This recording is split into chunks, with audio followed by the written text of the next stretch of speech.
Oh, all right. Hello. My test seemed successful.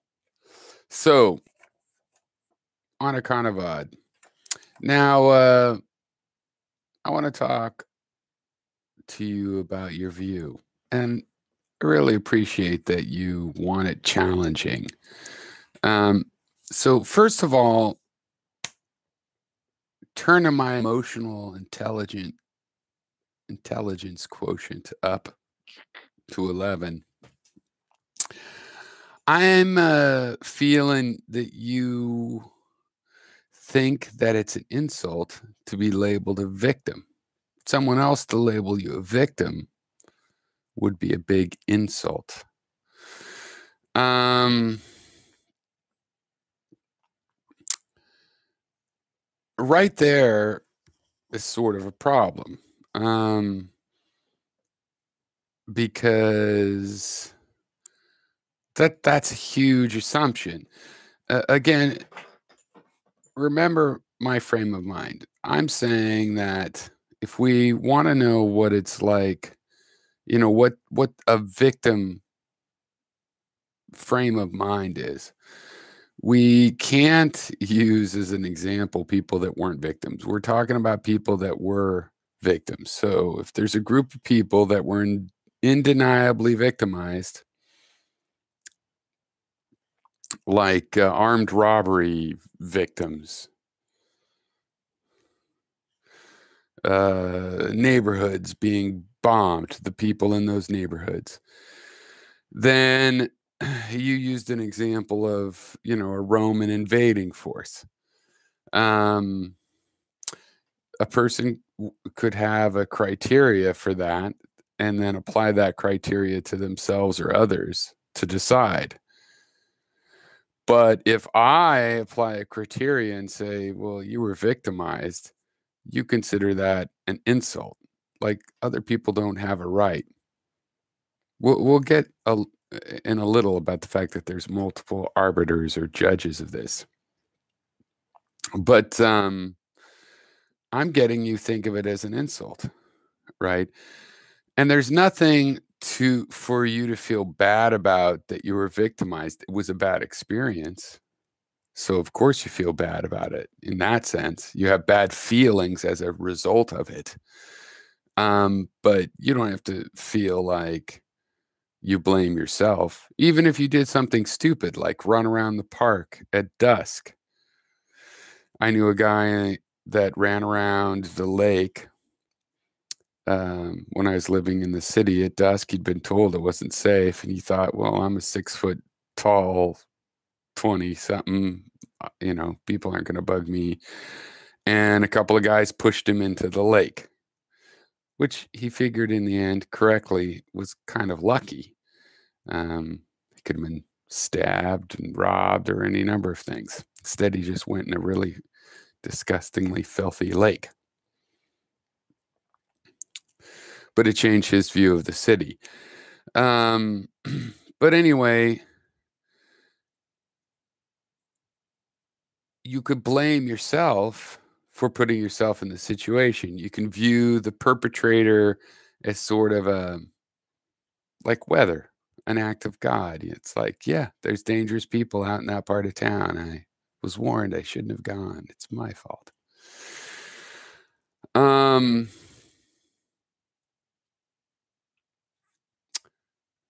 And if you say that to yourself and someone else says, no, you were victimized, you are a victim in that circumstance, you would consider that, seems to me, I'm getting the feeling, you would consider that insulting, which implies there's something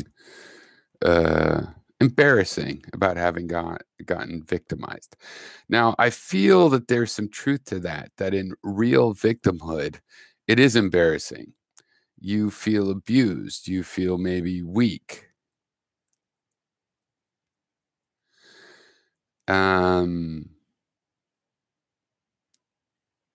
That is feeling embarrassed about having been victimized. That's a part of real victim complex. like what really happens. And you're talking about something else when you talk about assigning yourself a victim, but you seem too desperate in your philosophy to deny anybody can use a criteria of victimhood. And in this, I think you use selective nihilism. I think this is how you use skepticism way too much, which is, it comes to something like victimhood, and you're like, who's to decide? And everybody could be a victim. And, there's no final arbiter, there's no authority, right? But it's selective because, you talk about scapegoating, you act like that's a thing. Scapegoating people, that's something you can identify. And yet, that and everything else is subject to this thing of, well, there's no final arbiter. So what you kind of do is you're like, hey, skepticism, there's no final arbiter, right? When you want to erase something. And otherwise, it doesn't come up. And the thing is, there's an implicit assumption there, presumption, that there has to be a final arbiter for there to be a concept, and there doesn't. There's billions of arbiters and billions of judges for every concept. And the issue would be like, for me, if you were kidnapped by the Roman soldiers and beaten up or whatever it was, I could apply my criteria without having to check with you, right? You could have, what's that thing? Slips my mind right at the moment, where, not the Copenhagen complex, where the kidnapped person starts to associate with their kidnappers. Stockholm syndrome. Stockholm. Whatever. I mean, but you still get to have your own judgment too. But the idea that it's an embarrassing situation no one else should force you into, that's kind of what I'm getting from stage one there. So it's a selective nihilism because, of course, there are concepts of victimhood, just like there's concepts of what it means to scapegoat. There's no ultimate arbiter of that, but there's certainly a bunch of people with particular views, or even somewhat vague views, whatever. They've got their views, and all those views overlap. There's a lot of commonality. And the way you treat the idea of victimhood is that it seems like you want to escape the concept, and nobody can pin you to that concept, right? Like nobody has the right. And the thing is, I agree in a grain of truth or principle of, you got to take responsibility for your life. But it's not because you weren't a victim. It's because it's your life. Your body isn't property. You can't leave it somewhere or give it to somebody else. You're in it no matter what. And so ultimately, even things other people do, you will have to bear the responsibility of it. But it doesn't mean it was your fault or that you had any real choice. But again, even if you had a choice in this sense of, well, you were in that situation of one sort or another, or you believe in destiny, or you believe in the guilt of the father so that you were born into a situation, you can always explain some way to blame yourself. And I believe in taking responsibility for your own parts. If it's 90% the other person and 10% something you could have changed or thought you might have changed, or however you want to think of it, fine. But the fact is that although it's good to admit that you have to take responsibility for what you've been through, responsibility is not the only word for what you have to do, for how you have to face that. And if you are in denial about a victimization, there's a lot of problems with that. For one, all the people that could be victimized the same way in the future, your denial of having been a victim just means you're not going to do anything about that. Whereas you've been a victim, you're in a position to know how this situation works at least a little bit. And you're in a position to help it never happen again, or try to make it so that it never happens again. You can identify things. And, to a degree, a victimizer is also in that position. Often they don't feel good about what's happened. That's rare that they're the ones, but they're also in a position, and sometimes have been the ones, to do something about that when they were done.